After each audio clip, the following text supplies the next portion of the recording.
Is it visible, sir? Yes. Uh, so good evening all. Today, sir, when we are talking about the conservation agriculture or control environmental agriculture, or it may be urban agriculture or vertical farming. I'm particularly doing my work on.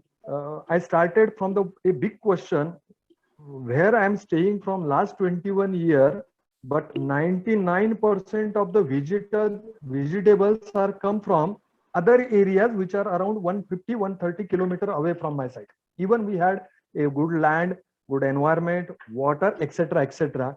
And when we talk as an engineer, when we talk with the horticulturist or physiologist, then they say our environmental is not suitable for growing of the vegetable in a coastal region.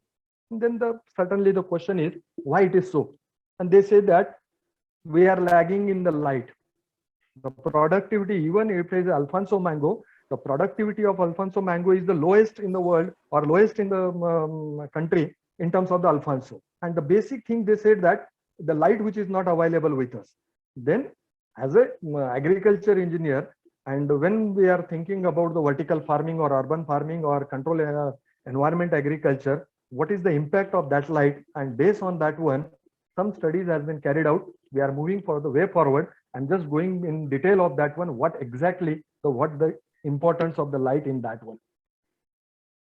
The basic principle is if your plant doesn't receive direct light from the sun, fulfill the gap precisely with artificial way. And that artificial way is abundantly available on the websites. But in actual condition, minimum people are reported, or even in India, I doesn't find much more papers on your even success stories that with the artificial light, where the area which is receiving much more less light, which required by the plant. And so if we go for the either it may be a control environment agriculture, either it may be a vertical farming, or it may be a urban farming which are takes place on the terraces, which are takes place in the balconies, which are takes place in the colonies or in the urban areas.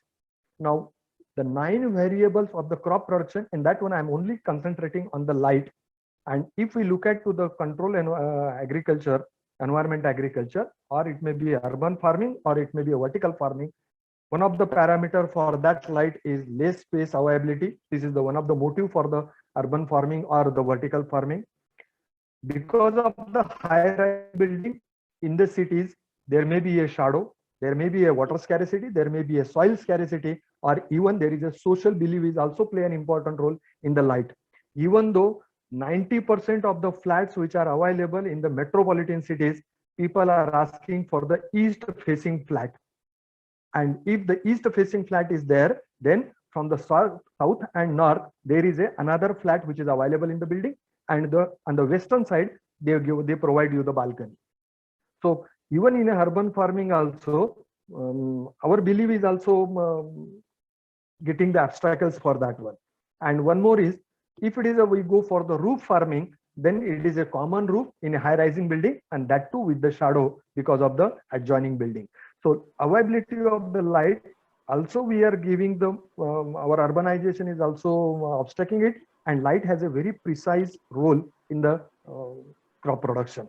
And the precise and optimum light, if I want to give it to the plant, one must study about the photobiology.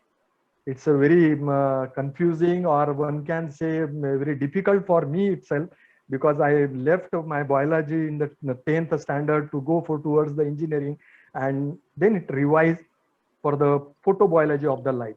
And it was clearly that the light which is photobiology, that is the light interact between the light, it is the interaction between the light and the living organism. A chlorophyll A, chlorophyll B, or beta carotene required certain amount of the wavelength to get absorbed. And most important is the plant itself discriminated the type of the light as a function of spectrum, intensity, and the duration. The light from the sun, or it may be the artificial, needs a correct wavelength to go for the more productivity. And it has a very complex phenomena. I'm not going in detail of that one. The light plant relationship, that is the photosynthesis reaction sequence, is the crucial for sustainable of whole food chain that may be carried out in a greenhouse, that may be carried out in a control environmental agriculture, it may be in a vertical farming, or it may be a urban farming. And that reactions are photosystem, that is PS, and light harvesting complex. And based on the photobiology, it was come up with the scientists, as photobiology scientists has come up with that one. The chlorophyll absorb mostly the red and blue wavelength. The red light, that is 625 nanometer to 675 nanometer, and the blue light 450 to 485 drives the photosynthesis process. This is the most important one, that is the red and blue combination is required for that one. And for the better yield, optimum yield, at least a plant required 10 to 14 hours of the photo period with the different wavelength of that. And it was reported that increasing a certain flux level of a blue light can increase the photosynthesis efficiency by 10 to 25% in the crop production system. So looking toward this one, light itself has a sunlight, it may be a sunlight or it may be an artificial light which is given by in a vertical farming or in a controlled environmental agriculture. The light has its own perception, as well as the plant has a prominent trace because of the light. And the perception of the light is perceived by network of photoreceptor by the by photomorphogenesis process. The plant track the time of the day and even season itself with the help of their own mechanism, with the help of circadian rhythm. The photochromes absorb the red light at a certain wavelength with the red, as well as the far red light with the 730 nanometer. And this ratio play an important role in the stress of the plant. And before going, as an engineer, before going for any experimentation on a vertical farming or the urban farming, we must know the perception and the stress of the light. And very prominent phenomena in the light, stress of the light, is that the midday dispersion. This figure itself shows, even though light is available at a very higher level of PPFD, that is, we come in forward, what is mean by PPFD and what is mean by CO2 assimilation. Then also the CO2 assimilation is not takes place and it will in the reduction process. That means that itself means the plant itself govern their own mechanism to track the sun, to track the time of the day, as well as the intensity of the light. And it was observed that during the morning session up to 10 o'clock, it goes on rising pattern. Whereas in the afternoon, as soon as the sunlight intensity is higher one, then it will reduce itself in the downward manner.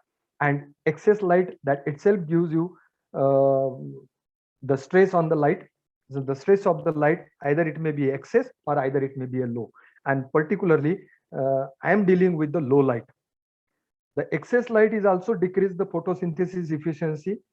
Every plant, every species has their own light saturation point, which decrease as soon as the plant reaches its light saturation point. It decreases the CO2 assimilation and the plant growth. That is the disadvantages of excess light also. The plant protected themselves from the intense illumination by wasting the energy. And in that one, the budding or the leaves formation or the fruit formation takes place.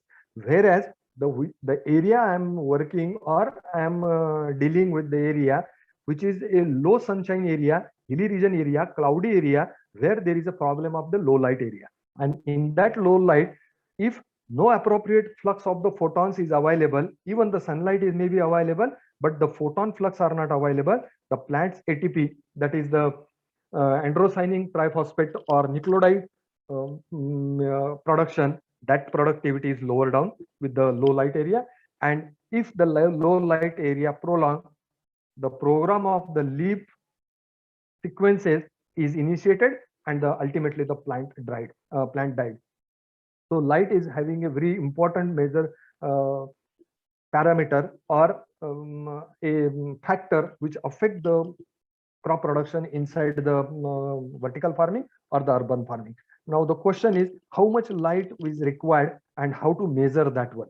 And before going for the automation, There are certain terminology which is used for the light measurement for the photosynthesis, and the first one is that is called as the PAR, that is photosynthetically active radiation, and the range of the light having a wavelength of 400 to 700 nanometer, that is treated as a PAR light, and that we say that it is a human see the lumens. The lumens which is available for 400 from 400 to 700, that light is called it as a photosynthetically active radiation. Now only the PAR is not available. I require the quantity of that one, and that is called as we call in a light theory, it is called as photosynthetic photon flux, that is micromoles per second, and it is the total amount of PAR which is having a range of 400 to 700, that is produced by the lighting system, maybe the artificial, maybe the natural, in each second. The quantity of that one, or the per meter square area, that is the parameter which is measured, the design parameter for the plant, and that is the ppfd, that is the photosynthetic photon flux density, unit surface area, how much is the ppf is available, and throughout the day, that is the photo period, that is the DLI, that is the daily light integral, how much moles of the light is available per meter square area per day, that will be received by the crop for the optimum crop productivity. And this light is measured with a quantum sensor, and that is commercially available at the cost of around 70,000 rupees to measure the ppfd of the light which is available falling on the plant. And now if we look at that one, the propagation of the flux and cutting for the plants, it required around 8 to 12 moles per meter square per day, that is micromole is converted into mole, and based on the total second in a day of a photo period. The bedding plant is required 10 to 12 moles per day. Vegetable hydroponic litters required 15 to 17 moles per meter square, whereas tomato is required 20 to 30 moles per meter square per day for the maximum yield.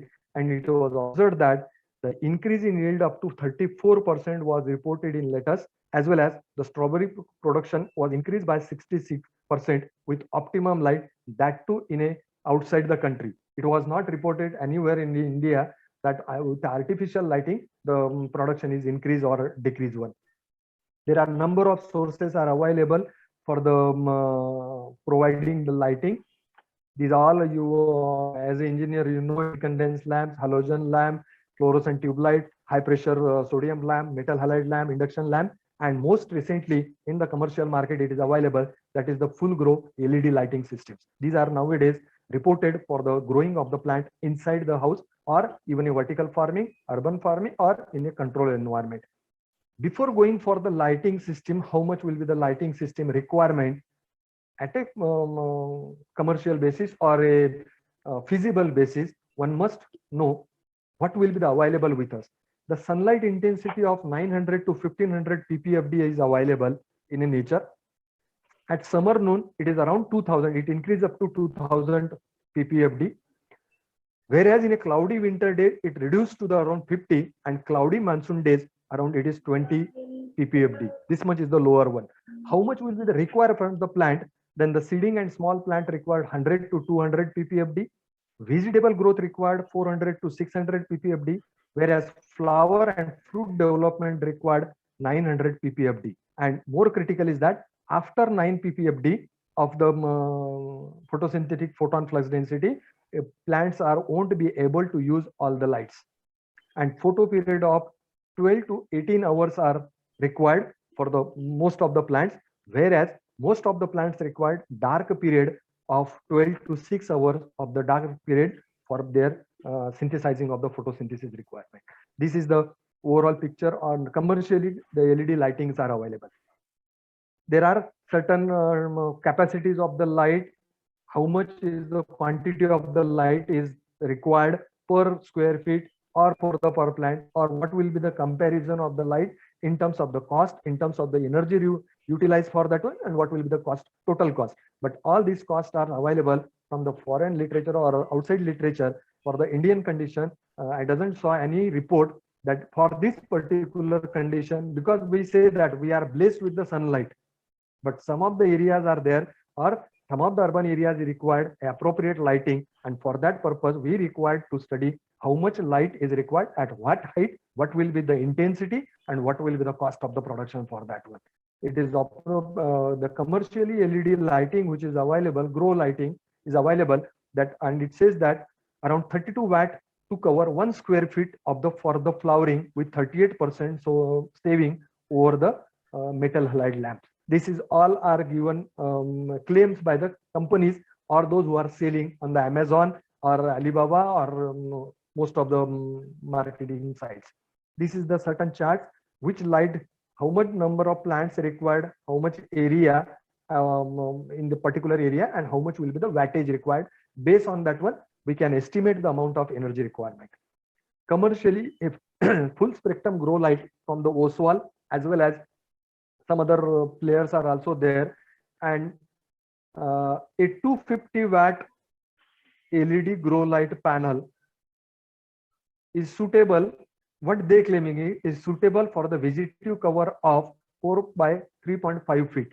So on around 18 watt per square feet is the amount of lighting which is proposed by the commercial people. It may be depending upon the situation to situation, and that comes to be around 150 watt hour per square feet per day. So this cost is also we have to go taking into consider if we want to use the lighting system. Based on all these things, instead of believing on the commercial systems and marketing sites and all these things, I tried my on personal basis. Professor Kishore Dhande is with me for the fabrication. We fabricate one unit of a hydroponic unit having 2 layers of vertical farming with soilless media, and we try to grow a spinach in an indoor condition inside the room. In my cabin, we try to grow the spinach for the with the help of artificial light. I will just share that this is the simplest system which we developed in our own engineering workshop with a 90 mm PVC pipe. Number of plants which can place here is 48. Additionally, we made the 2 systems. If it is a solar panel, it is to be used in that one. Then we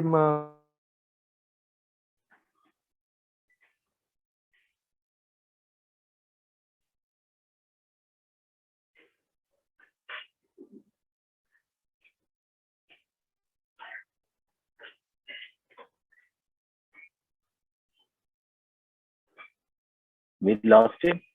I don't know.